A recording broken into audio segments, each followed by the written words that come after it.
Did you know that Sony still sell the PS4 brand new for $330? What? $330? Isn't that more than this was when it first came out in 2016? This is a brand new PlayStation 4. No, not a PS4 Pro, a PS5. No, this is a PS4 Slim. Why? They're selling a $330 PS4 that's almost 10 years old when the PS5 exists? Let's find out. We're gonna crack the seal. One of the very last brand new PS4s ever made. Goodbye, resale value. Okay, it's done. You did it. I did it. Congratulations. Thank you, I appreciate it. So for reference, you actually don't have to buy this specific console. So Sony actually are also selling the vanilla PS4s for 300 bucks. You'll find them in stock at a couple of stores right now, but it does seem like they made a lot more of the Modern Warfare consoles, which are 30 bucks extra, but does come with a digital copy of the game. Oh, it's a little! Manufactured September of 2022. So it is confirmed, this is a brand new console that was manufactured just a few months ago. So I spent about a week using the PS4 Slim, and there's a lot of stuff that I like, and a few things that I don't. So first thing I did was actually upgrade the hard drive. Since the PlayStation has started including hard drives all the way back on the PS2, you've always been able to do this, and it is very straightforward on the PS4 Slim. This model comes with a 1 terabyte hard drive, which is totally fine.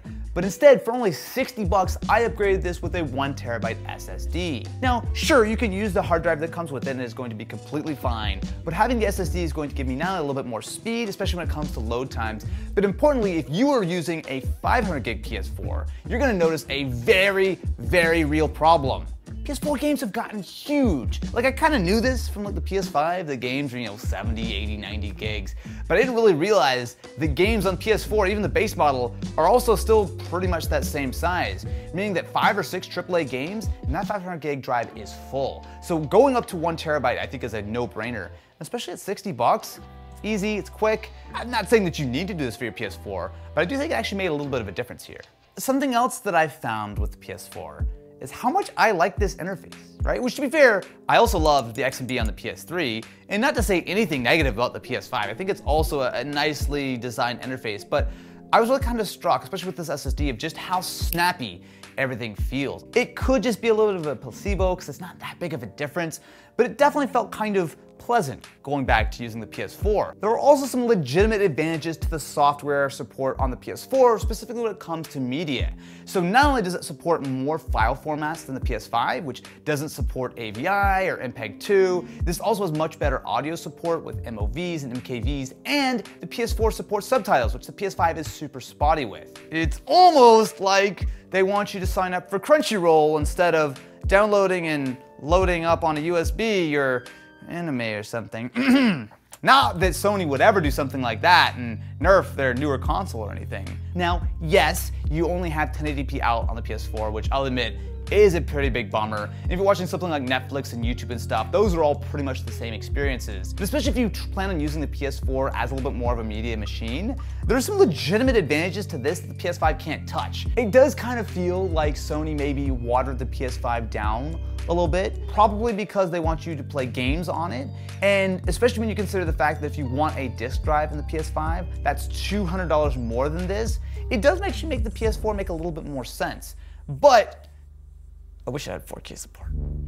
Another breath of fresh air. Not only does this come with a full warranty, but importantly, it's not, how should I say this?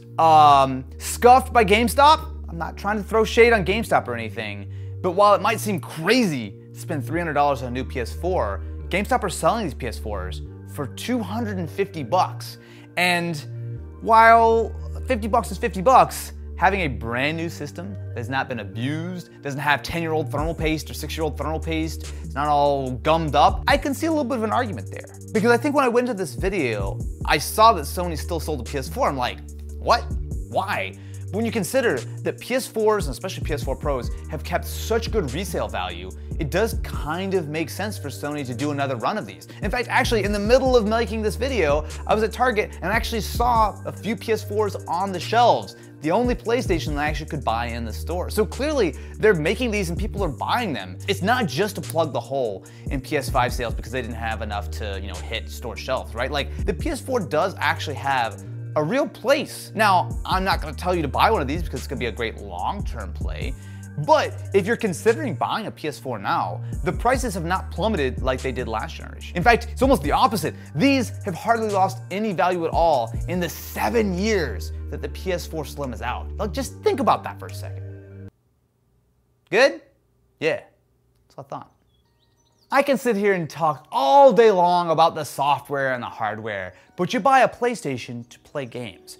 And my biggest fear going into this video was how well the 10-year-old hardware would hold up with modern games. Because it's easy to forget, this is still supported by the vast majority of games that are coming out into 2022 and into 2023. Mind you, we'll see how that evolves over the next year or two, and we'll talk about that in a minute. But for games that you can play and that are coming out right now, the PS4 is still largely the console that they are developing for. And I will tell you, for sure, this base PS4 is holding up a lot better than the Xbox One, which feels like it's just waiting for someone to come and put it out of its misery. The first game I played was Warzone 2.0. Now, again, this is a game, well, technically Modern Warfare, but this is a game that was included in the box, right? So they're clearly trying to say that, hey, this is a great experience.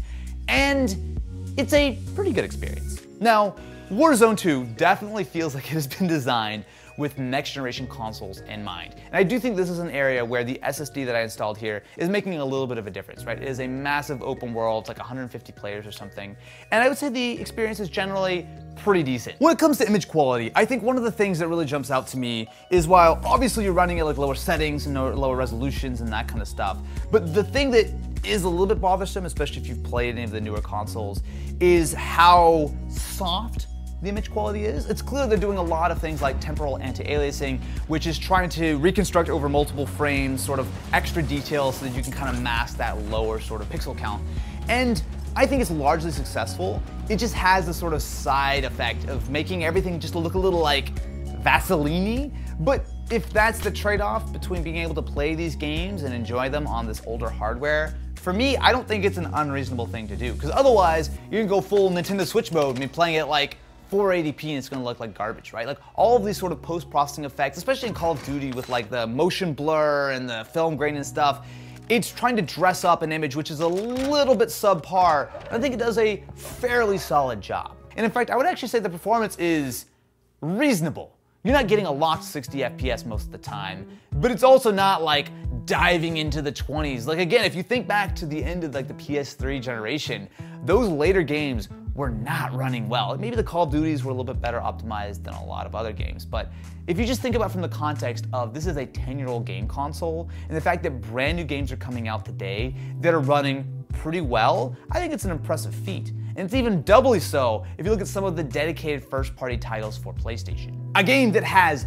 no issues, pretty much whatsoever, is Gran Turismo 7. Now this is a game that I'm very familiar with because I've been playing it on the PS5 since it came out last year, so I know what this game looks like, I know how it performs, and honestly, the PS4 is incredibly impressive. Yes, you're losing a little bit of the fidelity, and yes, you're running at 1080p, but the performance, rock solid, very, very impressive, and the visuals, honestly, not that big of a downgrade. Certainly nowhere near as much as I thought. Now sure, if you want to go Digital Foundry on it, you can definitely pixel peep some little issues here and there, and it's certainly not going to be the full experience of the world. But as far as actually playing the game, focusing on the gameplay and not, you know, the vistas and the close-up shots of the cars and everything, honestly, you could probably fool me. If I'm playing on a 1080p display, I probably wouldn't immediately be able to pick out the PS5, right? Like, it is incredibly impressive this is running on base PS4. People are gonna be really mad at me now. They're like, you can't tell the difference? What about the ray tracing? How am I supposed to deal with this ambient occlusion? Another game which runs surprisingly well on the base PS4 is Fortnite. Now, while it's a little bit of an older game, Epic have done an absolutely incredible job of constantly updating the game, and specifically recently it got an update to go to Unreal Engine 5. And I gotta say, it looks great. Now, with a little caveat that of course you're not getting all those features from the PS5. You miss the global illumination and some of the ray tracing features and just some of the sheer draw distance and whatnot. And yes, just like in Warzone, there are some frame drops. You're not setting at a smooth locked 60 FPS, but also just like Warzone, you're getting 40, 50 a lot of the time. And I will say that on the whole, playing Warzone and Fortnite back to back, as they're broadly similar kind of open world games, Fortnite runs better, right? And I would say Fortnite looks better, right? Like, it's clear that Epic have juiced absolutely every single teraflop they can out of the PS4 at this point, which is, it's only 1.3 or 1.8, but every single one of those flops are flopping hard. Boy, I'm glad I'm not Digital Foundry. Okay, so there's a lot of good. Honestly, a surprising amount of good, right? I had very low expectations going in.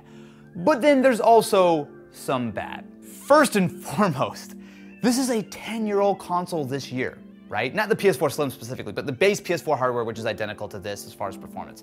It is old. From this point forward, I think that they've sold enough PS5s that honestly, a lot of developers are gonna be like, I don't wanna have to deal with this PS4 anymore. That's just a hunch. Maybe this has another couple of years of great software support and I'll be very surprised, but it does feel like with these DLCs and with games starting to become more and more exclusive to PS5, it does make sense. Because while this is a remarkably competent device, considering it's made it 10 years, there are still some major drawbacks compared to a modern console. First and foremost is the CPU. It is bad. I was gonna use a different word. I'm gonna stick with bad. This was a mobile 8-core processor that was literally the only thing AMD had off the shelf at the time when they were developing this back in 2012, 2013. Like, the CPU is hilariously slow, even by like the standards of what you've got on in your pocket for your phone. While the GPU is decent, it lacks a lot of modern features, such as like ray tracing and whatnot. And while I've upgraded this with an SSD, again, a developer has to assume that this is running a slow hard drive, which also severely impacts the size and loading times of like open worlds and stuff. Like, it's clear the PS4 is starting to run into the inevitable march of time. And I think that gaming as a whole will be better when everything can be targeted like a PS5 and having an SSD and everything. And there's the price to consider. Did I mention that this is $300 brand new? You know, same price as it was when it came out in 2016? It's also easy to forget that the PS4 literally is the only PlayStation ever, besides I guess technically the PS1 by default because it was the first PlayStation, that doesn't support any kind of backwards compatibility. And yes, before you try to tell me that PS Now is great, no, it's not. It's not good. It wasn't good when it first came out. It's definitely not good today. I don't want to stream a bunch of PS3 games that run like crap, that look like 720p, run through Jello Factory. Like, that's not it. The PS5 at least will play PS4 games, PS4 Pro games. It will take advantage of any kind of optimizations that games have sort of developed. And you can't play PS1, PS2 games, anything like that, which is arguably kind of one of the reasons why I would actually say that you may want to consider a PS3, especially an earlier PS3 that has full PS2 backwards compatibility, if you want a single device that will give you a lot, right? A PS3 plus a PS5 will play basically every PlayStation game of all time, short of the Vita, I guess. Boy, if only there was a next-gen console that was readily available for $300 and sometimes $250 and really, really rarely, sometimes $230 that has all the wonderful features. And it's an Xbox Series S. You should buy that. I'm not even kidding. I've loved spending time with this PS4. It is so much fun to go back, and it is surprising to see just how much works. But the Series S is better in almost every single way, right? Like, almost every single way. Yes, it has a smaller SSD, so it's only got about 500 gigs as opposed to 1 terabyte, and that does make a difference when games are huge. And unlike this, you can't easily upgrade that. You pretty much have to buy one of the very expensive Xbox sort of little memory sticks, which are like $200 on their own, right? So I get that. But if you can be a little bit careful with your storage, you are going to find that it is a much better experience. The Series S, while it can output 4K, most games are largely targeted at 1080p. They're always gonna look better than what you've got on the PS4. And importantly, it feels like it's a better long-term play, right? Games are going to be coming out for the Xbox Series S for years and years and years and years and years from now. It is part of this current generation of gaming. It's not going anywhere. This PS4, the life cycle is not going to be that much longer,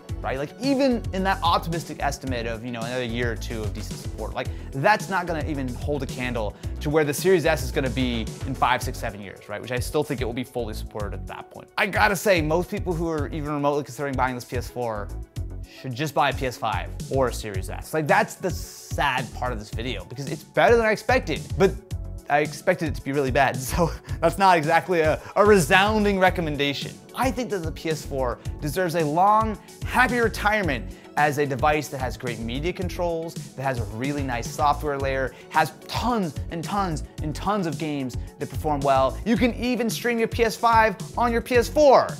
It just doesn't need to be $300. Thank you very much for watching. Make sure to subscribe if you enjoyed this video, and let me know, what console should I try to resurrect from the dead next time?